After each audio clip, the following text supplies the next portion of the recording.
नमस्कार, स्वागत है आप सभी का इंडिया न्यूज़ पर। मेरा नाम है आरती अग्रवाल।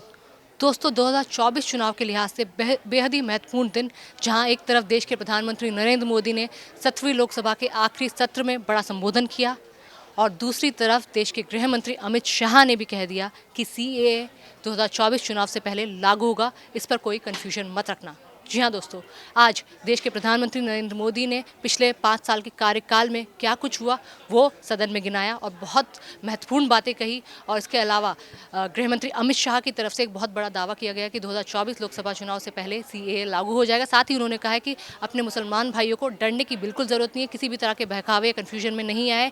ये कानून आपका अधिकार या फिर नागरिकता नहीं छीनता है, बल्कि पाकिस्तान, अफगानिस्तान और बांग्लादेश से आए प्रताड़ित लोगों को ये नागरिकता प्रदान करता है। मेरे साथ भूपेन मौजूद है। भूपेन से और डिटेल में जानेंगे क्या कुछ नरेंद्र मोदी ने कहा है और कैसी तैयारियां, कैसा तुरुप का इक्का आज दोनों की तरफ से फेंक दिया गया है। भूपेन, क्या कहेंगे? 7वीं लोकसभा में अंतिम सेशन में प्रधानमंत्री नरेंद्र मोदी ने कोविड काल से लेकर सांसदों की सैलरी कटौती से लेकर काफ़ी बड़ी बातें गिनाई। उन्होंने कहा नई संसद भी आई और सांसदों ने अपनी 30% सैलरी कटौती पर भी कभी कुछ नहीं कहा। हमेशा ये कहा जाता था कि सांसदों को बहुत अच्छी सैलरी मिलती है, कैंटीन में बहुत कम रेट पे खाना मिलता है। और कोविड काल जहाँ पर एक तरफ लग रहा था कि पूरे देश, पूरी दुनिया में उसका प्रकोप था और इतने लोग मर रहे थे, किसी की अगले पल का नहीं पता था, लेकिन देश ने उसको भी पार किया। मुश्किलों को पार करके देश आगे बढ़ा। आज कोविड के कोई केसेस नज़र नहीं आते, बहुत कुछ सहा सहकर देश आगे बढ़ा। और प्रधानमंत्री नरेंद्र मोदी का लगभग 1 घंटे का भाषण, क्या कहेंगे आज? बिल्कुल, इस देश की, भारत की जो जनसंख्या है और जो एक महाप्रलय वो पूरे विश्व के लिए था और ऑफ कोर्स भारत के लिए भी था। तो उस वक्त जो तैयारियां थी भारत सरकार की, खासकर पीएम मोदी के नेतृत्व में जो तैयारियां थी और जिस तरीके से पीएम फंड हो, पीएम केयर फंड हो या तमाम ऐसी योजनाएं, जो अभी अनाज दिया जा रहा है इतने 80 करोड़ देश की जनता को आपातकाल के दौरान, जो उस वक्त आप देखेंगे कि किस तरीके से लोग असहाय और बेसहारा होकर सड़कों पे चल रहे थे, तो वो दिख रही थी। लेकिन उसमें जो सरकार की मुस्तैदी थी उस वक्त, कहीं ना कहीं उसमें भारत सफल हुआ। जो देश जो वैक्सीन को लेकर के पूरी दुनिया में हाहाकार मचा था, भारत में उसका फ्री वैक्सीनेशन हुआ और तमाम लोगों को उससे जो राहत मिली। स्वदेशी वैक्सीन भी बनाई, ये बिल्कुल भारत के लिए स्वदेशी। बहुत बड़ा डेवलपमेंट था, बिल्कुल, अचीवमेंट वो था। भारत के लिए बड़ा डेवलपमेंट था। तो पीएम मोदी आज वहीं जो इस लोकसभा सत्र का आखिरी शायद सदन था आज, जो उनका स्पीच था कि भारत अभी जो पिछला, जो अभी 17वीं जो लोकसभा का ये 5 साल का कार्यकाल था, वो रिफॉर्म, ट्रांसफॉर्म और परफॉर्म का रहा है।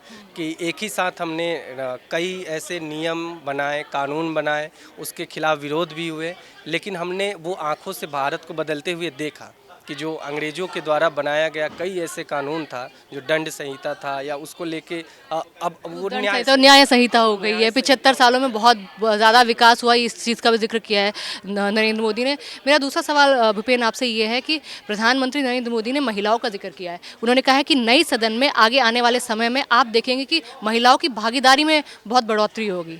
ये एक बहुत बड़ा अचीवमेंट है। देश में महिलाएं जहां एक तरफ पढ़ाई लिखाई का मौका नहीं मिलता था, आज सदन में और सांसद बनी बैठेंगी और उसके अलावा आगे भी उसमें इजाफा होगा उनके परसेंटेज में और एक तरह से काउंट महिलाओं का बढ़ेगा, विमेन एम्पावर्ड होंगी। जी, बिल्कुल उसमें बड़ा योगदान। और जो महिला आरक्षण बिल जो पेश हुआ था अभी पिछले दिनों सदन में, तो उसको लेके कहीं ना कहीं महिलाओं के प्रति जो पीएम मोदी या भाजपा जो अभी केंद्र में सरकार है, उनका एक विज़न जो है वो काफ़ी दूरदर्शी और वो एक बड़ा विज़न प्रोजेक्ट लेके चल रहे हैं। तो उससे कई ऐसे स्कीम्स जहाँ पे इनके राज्यों में जो सरकार है, चाहे वो एमपी में हो या राजस्थान में हो या छत्तीसगढ़ में अभी नई सरकार है, तो इन सारे स्टेट्स में जो डबल इंजन की सरकार है उसमें पीएम मोदी के नेतृत्व में जो पूरे देश के लिए जो बिल बन रहे हैं या जो पॉलिसीज़ बन रही है महिलाओं के प्रति, जो महिलाओं को सशक्त करने के लिए, तो वो कहीं ना कहीं वो उसका छाप दिख रहा है अन्य अन्य राज्यों में भी। बिल्कुल छाप दिख रहा है। एक तरफ सांसदों के लिए, एमपीज़ के लिए या इवन विधायकों के लिए कहा जाता था हमेशा से ही कि ये लोग तो बहुत मज़े ले रहे हैं, इनकी अच्छी सैलरी होती है, कैंटीन में भी बहुत कम रेट में खाना मिल जाता है। लेकिन इस 5 साल के कार्यकाल में ऐसा भी हुआ कि 30% सैलरी सांसदों की कटौती की गई और सेम रेट्स पे बाकी लोगों को भी खाना मिला। तो उसके लिए भी सांसदों को के लिए वाहवाही प्रधानमंत्री नरेंद्र मोदी की तरफ से की गई। इसके अलावा एक मेन मुद्दा है, आज पूरे दिन चर्चा में रहा, वो है केंद्रीय गृह मंत्री अमित शाह। केंद्रीय गृह मंत्री अमित शाह ने कहा है कि यूसीसी को लेकर माफ़ कीजिएगा, सीएए को लेकर कोई भी कन्फ्यूजन ना रहे। 2024 चुनाव से पहले ये लागू होकर रहेगा। साथ ही मुसलमान तबका जो वर्ग है उनको भी उन्होंने एक तरह से अपने कॉन्फिडेंस में लेने की कोशिश की है कि जो भी विपक्षी पार्टियां या राजनीतिक पार्टी आपको बहकाने की कोशिश करें, किसी भी तरह के डर या बहकावे या छलावे में नहीं आए।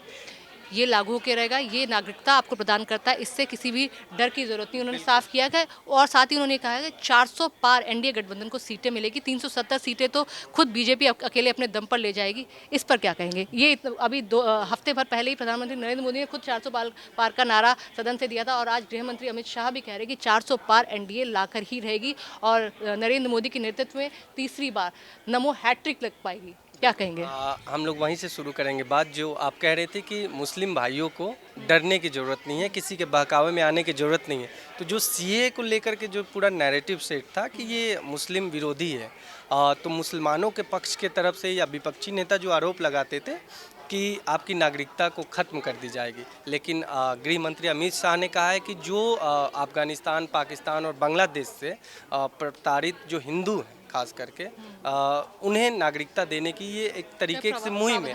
लेकिन इसके साथ ही लोग कह रहे हैं कि जो विपक्ष का जो आरोप था, उस वक्त आप देखेंगे कि जब सीए एनआरसी बिल 2019 में 2019 दिसंबर का वो टाइम, जब दिसंबर 2019 और जनवरी 2020 तक काफ़ी बवाल मचा था। लोग डर में थे, और दिल्ली और शाहीन बाग के एरिया ने बहुत ज़्यादा उस समय रॉयट्स भी देखे, बहुत ज़्यादा विरोध प्रदर्शन भी देखा, बहुत ज़्यादा डर में थे लोग। लेकिन अब गृहमंत्री के दावे के बाद, एक विश्वास दिलाने के बाद फर्क तो आएगा। देश के गृह मंत्री ये वादा कर रहे हैं कि अब डरने की ज़रूरत नहीं है, तो ऑफ कोर्स किसी को डरने की ज़रूरत नहीं है कि जो सीए बिल है, लेकिन उसमें विपक्ष का जो आरोप रहता है कि सीए के बाद एनआरसी होगा। तो जो एनआरसी होगा उसमें जिनके कच्चे मकान हैं, जो पुराने जो डॉक्यूमेंट्स है, 10 साल या 100 साल पुराने जो डॉक्यूमेंट्स है, ऐसे कई सारे नियमावली है जिसमें कई लोग फिट नहीं बैठते। तो ये एक आरोप था विपक्ष की तरफ से। लेकिन मुसलमानों को, मुस्लिम समुदाय को जिस तरीके से डराया या बरगलाया जाता था, उसको लेके कहीं ना कहीं अमित शाह ने जो आज सदन में, गृह मंत्री अमित शाह ने जो सदन में आज एक आश्वस्त किया है लोगों को, तो उससे लोगों में वो भय और वो जो एक हिंदू मुस्लिम का नैरेटिव था वो कम होगा। हिंदू मुस्लिम की नैरेटिव की भी बात नहीं भूपेन, दूसरी चीज़ ये गौर करने वाली बात ये भी है कि आज का मुसलमान पढ़ा लिखा है और चीज़ें समझते हैं, इतनी जल्दी किसी के बहकावे या छलावे में नहीं आएंगे। तीसरी इंपॉर्टेंट चीज़ गृह मंत्री अमित शाह की तरफ से ये कही गई है कि यूसीसी को लेकर तमाम मंचों पर चर्चा की जाएगी, तमाम सार्वजनिक मंचों पर चर्चा की जाएगी। ऐसे ही हम किसी पर थोप नहीं देंगे, उसके बाद चर्चा के बाद, कानूनी सलाह के बाद ही यूसीसी लागू किया जाएगा। अभी हाल ही में हमने उत्तराखंड के उसमें देखा, यूसीसी पर भी काफ़ी बवाल मचा हुआ है। लेकिन अब गृह मंत्री अमित शाह ने इस चीज़ को लेकर भी आश्वस्त किया है कि इस पर बहुत ज़्यादा चर्चा की जाएगी, उसके बाद ही कानूनी सलाह लेकर ही कोई फैसला लिया जाएगा। इसे कैसे देखते हैं? यूसीसी को लेकर के जो एक भ्रम फैलाया जा रहा है, जो विपक्ष की तरफ से भी, और जो एक नैरेटिव दिया जा रहा है कि ये मतलब समझने वाली बात ये है कि यूसीसी खतरा नहीं है, यूसीसी अधिकार है, अगर ठीक से समझा जाए तो। जिसमें उसमें कहा गया है कि सबके लिए एक समान कानून हो। सभी धर्मों को अलग अलग जो कानून थे, चाहे वो हिंदू मैरिज एक्ट हो या मुस्लिम पर्सनल लॉ बोर्ड हो, इन तमाम जो उसमें महिलाओं को प्रताड़ना झेलना पड़ता था, चाहे वो किसी भी समुदाय में। तो यूसीसी एक तरीके से जो वंचित तबके की महिलाएं हैं या जो वंचित तबके के लोग हैं, उन सबको एक प्लेटफॉर्म पे एक तरीके से न्याय देने की ये एक पहल है केंद्र सरकार की। उससे डरने की तो बिल्कुल ज़रूरत नहीं है। बिल्कुल यूसीसी से डरने की ज़रूरत नहीं है, सीएए से डरने की ज़रूरत नहीं है, किसी भी कन्फ्यूजन में रहने की ज़रूरत नहीं है। इसके अलावा गृह मंत्री अमित शाह की तरफ से ये भी कंफर्म किया गया है कि आरएलडी, टीडीपी और शिरोमणि अकाली दल से बातचीत का फेज़ जारी है। अभी फ़िलहाल कोई बातचीत पक्की नहीं हुई है, लेकिन कहीं ना कहीं साथ में 2024 चुनाव मिलकर लड़ा जाएगा, इस तरह के इंडिकेशन दे दिए हैं। मुलाकातें भी हो चुकी हैं। खुद गृह मंत्री अमित शाह ने कहा है कि आगे आने वाले दिनों में, एक आध दिन में ये बातें भी कन्फर्म हो जाएगी। तो अपना जो गढ़ है वो बीजेपी की तरफ से, एनडीए की तरफ से मजबूत किया जा रहा है, पार्टियों को लाया जा रहा है। जो रूठे हुए साथी थे उन्हें भी बार बार बातचीत के बाद मनाया जा रहा है। कम से कम भूपेन ये देखा जा सकता है कि काफ़ी मजबूत कर लिया है। एक तरफ जहां विपक्ष तैयारी कर रहा था प्रधानमंत्री नरेंद्र मोदी के अगेंस्ट में किसी चेहरे को लाकर खड़ा करने की, और पूरा विपक्ष एक तरह एकजुट होना चाह रहा था, लेकिन कहीं ना कहीं अभी भी बिखरा हुआ है, नज़र नहीं आता है, क्योंकि हर किसी को प्रधानमंत्री या फिर अवसरवादी विपक्ष कहा जा सकता है। विपक्ष और और साथ ही अमित शाह ने ये भी कहा है कि विपक्ष को दोबारा से विपक्ष में बैठना पड़ेगा। इस बात के लिए वो तैयार हो जाएं, अपना माइंडसेट इस बात के लिए पहले से ही बना के रख लीजिए। तो भूपेन, मेरा सवाल आपसे ये है कि विपक्ष कहीं ना कहीं फिलहाल फिर से कमज़ोर दिखाई दे रहा है। एक तरफ तो गृह मंत्री अमित शाह, प्रधानमंत्री नरेंद्र मोदी खुद लग गए हैं 24 चुनाव के लेकर।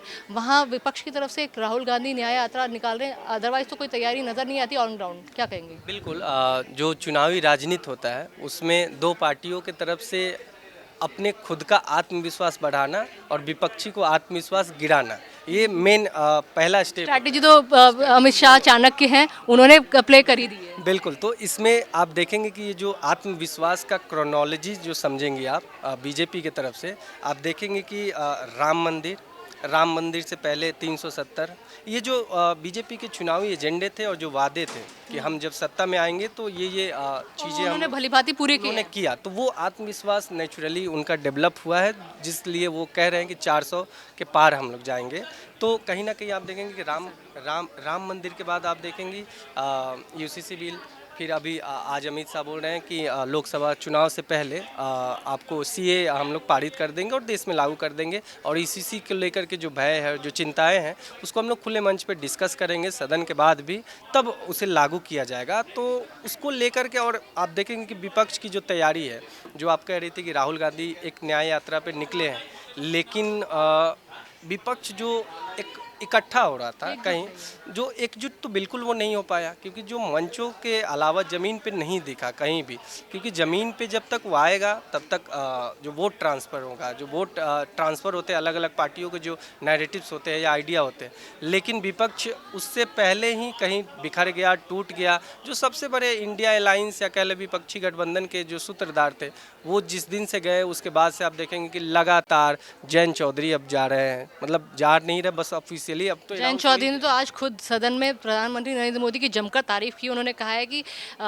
उनके दादाजी चौधरी चरण सिंह के बाद कोई पहली बार ऐसा नेता प्रधानमंत्री आया है जो इतना दूरदर्शी हो। एक तरह से अपने दादाजी की तरह उनको बराबरी में तोला है, और इससे ये इंडिकेशन भी साफ कर दी है उन्होंने कि आगे आने वाले समय में रालोद भाजपा के साथ मिलकर 2024 चुनाव लड़ेगी। ये तो कंफर्म हो गया। ये तो कल ही जब उन्होंने मीडिया ने जब पूछा कि आप एनडीए के दिल जीत लिया था, तो उन्होंने बोला कि अब इनकार की कोई गुंजाइश ही नहीं बचती है कि दिल जीत लिया। जब उनका एक ट्वीट था, उन्होंने किया था कि दिल जीत लिया, तो वो खुलेआम एक तरीके से अनाउंसमेंट ही था। और जो आज सदन में भी देखा, जब जयंत चौधरी अपने दादा की छवि पीएम मोदी में देख रहे हैं और उनके जैसा दूरदर्शी, जैसे उन्होंने कहा कि हमारे दादाजी जो चौधरी चरण सिंह थे, पूर्व प्रधानमंत्री, उनको सिर्फ जाटों के नेता के तौर पे ही कई लोग देखते थे, लेकिन वो महिलाओं के लिए भी उतने ही बड़े दूरदर्शी नेता थे, किसानों के लिए भी उतने ही दूरदर्शी नेता थे, और पिछड़े तबके दलित समाज के लिए भी उतना ही दूरदर्शी नेता थे। तो पीएम मोदी की तुलना उन्होंने की कि जो पीएम मोदी का 10 साल का जो विजन है, जो इनको गाँवों को लेकर के, महिलाओं को लेकर के, जो वंचित तबकों के लेकर के जो कानून बन रहे हैं, जो देश अब बदल रहा है, तो उसको लेकर काफ़ी कॉन्फिडेंस में और सत्ता पक्ष आया है और वो 400 के पार जाने की वादे कर रहा है। चर्चा समेटूंगी जल्दी। एक छोटा सा और आखिरी सवाल ये कि लोकतंत्र के मंदिर में राम मंदिर पर चर्चा हुई, धन्यवाद प्रस्ताव पर बोले प्रधानमंत्री नरेंद्र मोदी, किस तरह देखेंगे? बिल्कुल, राम मंदिर जैसे पीएम मोदी ने भी कहा और गृह मंत्री देश के अमित शाह ने भी कहा कि भारत की कल्पना राम के बिना नहीं की जा सकती। जो लोग राम को नहीं जानते वो भारत को नहीं जानते। बिल्कुल। तो ठीक है, सीए, यूसीसी, गठबंधन, राम मंदिर, सांसदों की सैलरी में कटौती, सारी तमाम चीज़ें आज प्रधानमंत्री नरेंद्र मोदी और अमित शाह की तरफ से कह दी गई हैं, बातें बिल्कुल क्लियर कर दी गई हैं। 24 चुनाव को लेकर बिगुल फूंक दिया गया है। अब देखना होगा, वैसे तैयारियां तो चलती रहेंगी, लेकिन विपक्ष किस तरह इस चुनावी जो राजनीति है और चुनावी जो रास्ता है, इसमें किस तरह आगे बढ़ेगा। बाकी की तमाम अपडेट्स के लिए आप देखते रहिए इंडिया न्यूज़। नमस्कार।